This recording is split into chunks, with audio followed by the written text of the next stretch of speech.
बेटा एक्सरसाइज 9.3 का 9.3 का सम नंबर जोड़ा आप 3 देखते हैं कि लिखा find how much a buyer has to pay for a pair of socks उन्हें सॉक्स खरीदिया हुई वा marked ₹90 if the trader allows a discount of 12%। कहता find how much buyer has to pay. दसो कि बायर मैं चलो बायर हाँ मैं सॉक्स लैन गई हाँ ठीक है शॉप से तो उत्थे मार्केट प्राइस की लिखा हुआ वा उत्थे टैग लगा होया ना सॉक्स उपर ₹90 का टैग लगा होया वा द ट्रेडर अलो में डिस्काउंट जो ट्रेड है या जो शॉपकीपर आ शॉपकीपर जोड़ा वा वो की कर रहा है वो 12% जो मैनू डिस्काउंट दे रहा है। सो वो डिस्काउंट दे रहा है वो 12% जो मैनू डिस्काउंट दे रहा है। सो इसका सोल्यूशन जो मैं फाइंड की करना है मैं फाइंड करना है कि जो 12% मैं डिस्काउंट दे रहा है मार्केट प्राइस जो स्टॉक्स उत्ते है वो 90 है तो मैं जोड़ा वा वो मैनू जी वा जो ट्रेडर है वो किन्ने का बेचेगा ठीक है तो मैं उन्होंने मतलब वो किन्ने का मैनू बेचेगा तो मैं किन्ने की उन्होंने खरीदूंगी ठीक है जिन्ने का वो मैनू बेचेगा मैं उन्हें खरीदूंगी ना। सो इट मीनस मैं कोई फाइंड करूँगी एसपी फाइंड करूँगी मतलब सेल प्राइस फाइंड करूँगी या सैलिंग प्राइस जी दोवें सेम होंदियां वा सो मैं वो फाइंड करूँगी। सो ये देखो पहला की करना आप सब तो पहला देखो अपने को that is the market price equal to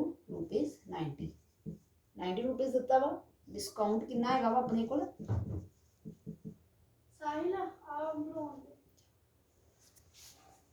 discount कितना दिता है डिस्काउंट ओपन 12% दिता है 12% जो वो डिस्काउंट दिता वा। सो ये देखो आप करा अगे सब तो पहला आप एसपी फाइंड करनी है एसपी मीन सेल प्राइस जो आप फाइंड करना वा जो भी सेल प्राइस फाइंड करना वा वेखो आप पिछले सम्स के कर दें हाँ अपने को सीपी दी होंगी अपनी प्रॉफिट या लॉस दिता होंगे ही आप एसपी जो फाइंड करते हैं आप करते सब तो पहला आप कर लें कि अमाउंट ऑफ प्रॉफिट तो ये आप फाइंड करा अमाउंट ऑफ डिस्काउंट फाइंड करा क्योंकि आप उदो फार्मूला कितने लाने हाँ जो MP फाइंड करते हैं उदों ही आप जो आप CP फाइंड करते हैं उदों आप एक्स कंसिडर कर दें हाँ कि वो जो अमाउंट जी एक्स होएगी। सो ये SP जी ना आप SP जी आप इदा ही फाइंड कर लेनी है जस्ट आप फाइंड करा पहला अमाउंट ऑफ डिस्काउंट फाइंड करा अमाउंट ऑफ डिस्काउंट देखो कि आ रहा अपने को अमाउंट ऑफ डिस्काउंट जो वा वो फाइंड करना वा 12% मीनस डिस्काउंट मल्टीप्लाई की करना आप 12% ऑफ मार्केट प्राइस MP का ठीक है मार्केट प्राइस 12 ओवर कि आ गया अपने को 100 मार्केट प्राइस कि दैट इज 90 जीरो ना जीरो कैंसल होगी तो ये अपने को कि आ गया अपने को इन कटिंग करके 6 ओवर 5 तो उपर कि आ गया 9। सो ये अपने को कि आ गया वा 54 ओवर 5 आ गया ठीक है ये 54 ओवर 5 आ गया। सो अपने को अमाउंट ऑफ डिस्काउंट जी वो इन्ना आ रहा वा इनू मैं डिवाइड नहीं कर रही इनू इत्थे रहन दे रही हूँ।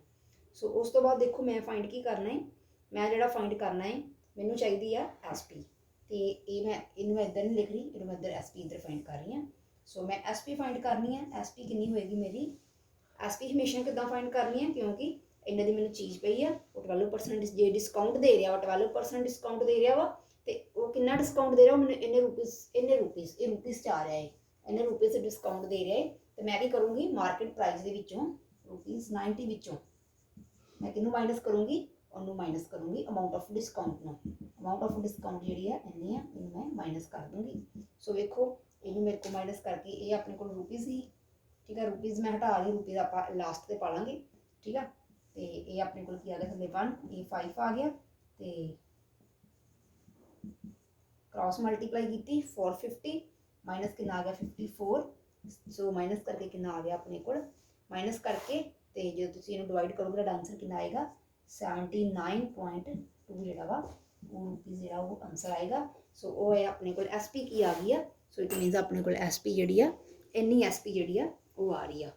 सो ये मैं दोबारा समझाने लगी हाँ भाई how much of buyer has to pay for the pair of socks खरीद रहे हैं मार्केट प्राइस सॉक्स का इन्हें दिता हुआ वा वो अपन 12% डिस्काउंट दे रहा वा तो वो कह रहा है कि दसो कि वो किन्ने दी बायर जो किन्ने दी खरीदेगा उन्होंने ठीक है जो दुकानदार है उन्हें ट्रेडर किन्ने दी बेचेगा ਤੇ ਆਪਾਂ ਐਸਪੀ ਫਾਈंड ਕਰਾਂਗੇ ਸੇਲ ਪ੍ਰਾਈਸ ਕਿ ਉਹ ਉਹਨੂੰ ਕਿੰਨੇ ਦੀ ਵੇਚੇਗਾ। ਸਭ ਤੋਂ ਪਹਿਲਾਂ ਆਪਾਂ ਅਮਾਊਂਟ ਆਫ ਡਿਸਕਾਊਂਟ ਫਾਈंड ਕਰ ਲਵਾਂਗੇ ਕਿ ਅਮਾਊਂਟ ਆਫ ਡਿਸਕਾਊਂਟ ਕੀ ਆ।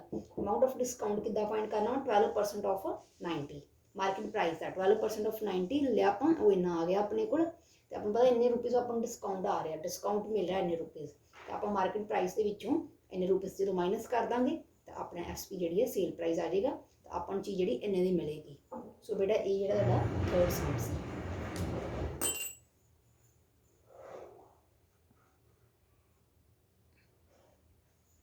ਸੋ ਬੇਟਾ ਸਮ ਨੰਬਰ ਜਿਹੜਾ 4th ਹੈਗਾ ਨਾ, ਉਹ ਬਿਲਕੁਲ ਸੇਮ ਹੈਗਾ ਹੈ ਪਹਿਲੇ ਸਮ ਦੇ ਨਾਲ। ਉਹਦੇ ਵਿੱਚ ਤੁਸੀਂ ਆ ਟੇਬਲ ਮਾਰਕੀਟ ਜਿਹੜਾ 2400 ਵਾਜ ਸੋਲਡ ਤੇ offering a discount of 50% find sale price. ਤਾਂ ਅਸੀਂ ਸੇਲ ਪ੍ਰਾਈਸ ਉਹਦੇ ਵਿੱਚ ਫਾਈਂਡ ਕਰਨਾ ਹੈ।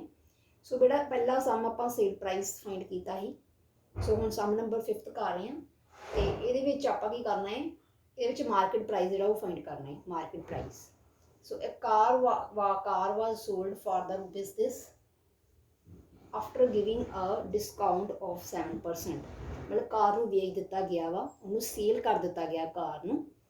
ਠੀਕ ਆ, ਇੱਕ ਟੋਏ ਕਾਰ ਆ, ਟੋਏ ਕਾਰ ਉਹਨੂੰ ਸੇਲ ਕਰ ਦਿੱਤਾ ਗਿਆ ਵਾ ₹139.50।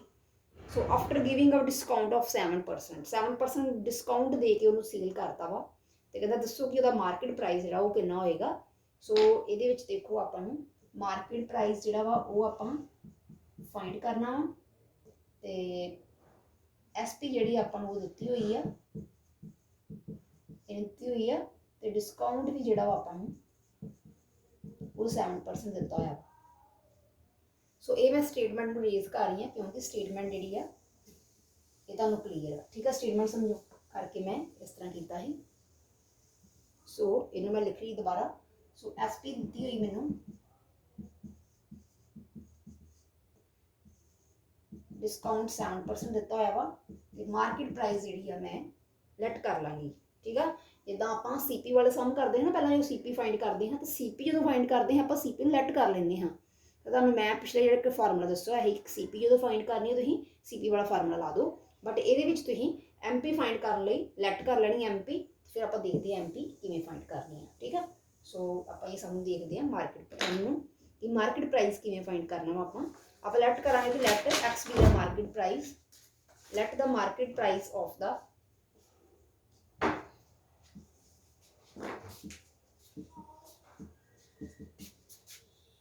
ਮਾਰਕੀਟ ਪ੍ਰਾਈਸ ਆਪਾਂ ਐਕਸ ਹੀ ਲਿਆ ਇਹਦੇ ਵਿੱਚ।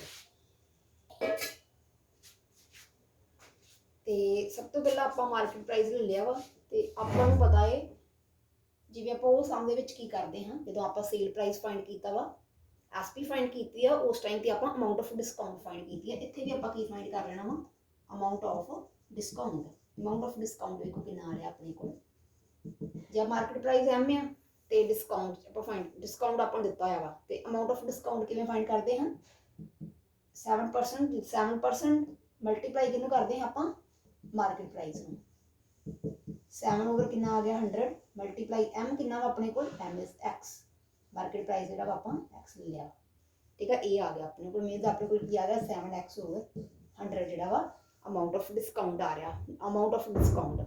ਹੁਣ ਦੇਖੋ ਅੱਗੇ ਕੀ ਕੀਤਾ ਸੀ ਆਪਾਂ, ਅਮਾਊਂਟ ਆਫ ਡਿਸਕਾਊਂਟ ਜਦੋਂ ਫਾਈਂਡ ਕਰ ਲਿਆ ਸੀ ਆਪਾਂ ਨੂੰ ਪਤਾ ਸੀ ਜਿਹੜੀ ਐਸਪੀ ਆ। ਤੇ ਆਪਾਂ ਐਸਪੀ ਜਿਹੜੀ ਕਿਵੇਂ ਹੁੰਦੀ ਹੈ ਆਪਣੇ ਕੋਲ, ਮਾਰਕੀਟ ਪ੍ਰਾਈਸ ਵਿੱਚੋਂ ਆਪਾਂ ਕਿਹਨੂੰ ਮਾਈਨਸ ਕਰਦੇ ਹਾਂ, ਡਿਸਕਾਊਂਟ ਨੂੰ ਮਾਈਨਸ ਕਰਦੇ ਹਾਂ। ਤੇ ਆਪਣੇ ਕੋਲ ਕੀ ਆ ਜਾਂਦਾ ਸੀ, ਐਸਪੀ ਆ ਜਾਂਦੀ ਸੀ। ਹੁਣ ਮਾਰਕੀਟ ਪ੍ਰਾਈਸ ਕੀ ਆ ਆਪਣੇ ਕੋਲ, ਉਹਨੂੰ ਫਿਲ ਕਰ ਦਿਓ। ਮਾਰਕੀਟ ਪ੍ਰਾਈਸ ਇੰਨਾ ਤੇ ਇਹਨੂੰ ਆਪਾਂ ਫਿਲ ਕਰਤਾ ਹੈ ਮਾਰਕੀਟ ਪ੍ਰਾਈਸ ਨੂੰ। ਤੇ ਮਾਰਕੀਟ ਪ੍ਰਾਈਸ ਫਿਲ ਕਰ ਲਿਆ। ਤੇ ਐਮਪੀ ਕਿੰਨੀ ਆਪਣੇ ਕੋਲ, ਐਮਪੀ ਇਜ਼ ਐਕਸ। ਤੇ ਡਿਸਕਾਊਂਟ ਕਿੰਨਾ ਆ ਗਿਆ 7x ਓਵਰ 100। ਸੋ ਇਹਨੂੰ ਸੋਲਵ ਕਰੋ, ਸੋਲਵ ਕਰਕੇ ਇਹਨੂੰ ਇਸ ਤਰ੍ਹਾਂ ਹੀ ਲਿਖ ਲਓ। ਠੀਕ ਆ, ਇਹਨੂੰ ਇਸ ਤਰ੍ਹਾਂ ਲਿਖ ਰਹੀ ਹਾਂ। ਇਹ ਥੱਲੇ ਮੈਂ 1 ਲਗਾ ਰਹੀ ਹਾਂ, ਥੱਲੇ ਕਿੰਨਾ ਆ ਗਿਆ LCM, LCM is 100 cross multiply ਕਰ ਦਿਓ। ਇਹ ਕਿੰਨਾ ਆ ਜਾਏਗਾ 100x ਮਾਈਨਸ ਕਿੰਨਾ ਆ ਜਾਏਗਾ 7x। ਸੋ ਇਹਨਾਂ ਜਦੋਂ ਮਾਈਨਸ ਕਰਾਂਗੇ ਆਪਣੇ ਕੋਲ ਕਿੰਨਾ ਆ ਜਾਏਗਾ। ਸੋ ਮੈਂ ਇੱਧਰ ਸੋਲਵ ਕਰ ਰਹੀ ਹਾਂ। ਇਹ ਕਿੰਨਾ ਆ ਗਿਆ ਆਪਣੇ ਕੋਲ 93 ਆ ਜਾਣਾ ਆਪਣੇ ਕੋਲ, 93x ਓਵਰ ਕਿੰਨਾ ਆ ਗਿਆ 100 ਆ ਜਾਏਗਾ। ਠੀਕ ਆ, ਤੇ ਇਹ ਆਪਣੇ ਕੋਲ ਕਿੰਨਾ ਆ ਗਿਆ ਵਾ, ਇਹ ਆਪਣੇ ਕੋਲ ਇੰਨਾ ਹੀ ਆਏਗਾ। ਠੀਕ ਹੈ, ਇਹ ਇਸ ਤਰ੍ਹਾਂ ਹੀ ਆ ਰਿਹਾ ਵਾ। ਐਕਸ ਕੱਢਣਾ ਆਪਾਂ, ਐਕਸ ਵੇਖੋ ਹੁਣ ਆਪਣੇ ਕੋਲ ਐਕਸ ਜੇ ਕੱਢ ਰਹੇ ਆਪਾਂ ਤੇ ਐਕਸ ਆਪਣਾ ਮੈਂ ਉਧਰ ਲਿਖ ਰਹੀ ਹਾਂ ਸਟੇਟਮੈਂਟ ਨੂੰ ਦੁਬਾਰਾ ਕਿਉਂਕਿ ਇਹਦੇ ਤੁਹਾਨੂੰ ਵਿਜ਼ੀਬਲ ਨਹੀਂ ਹੋ ਰਿਹਾ। ਐਕਸ ਜਿਹੜਾ ਐਕਸ ਕੱਢਣਾ ਆਪਾਂ क्योंकि एक्स ही की है that is the market price, ये उधर जाके की हो जाएगा मल्टीप्लाई हो जाएगा, तो ये थले जाके उधर की हो जाएगा, ये नीचे आके डिवाइड होएगा। सो इधर की रह गया सिर्फ एक्स रह जाएगा।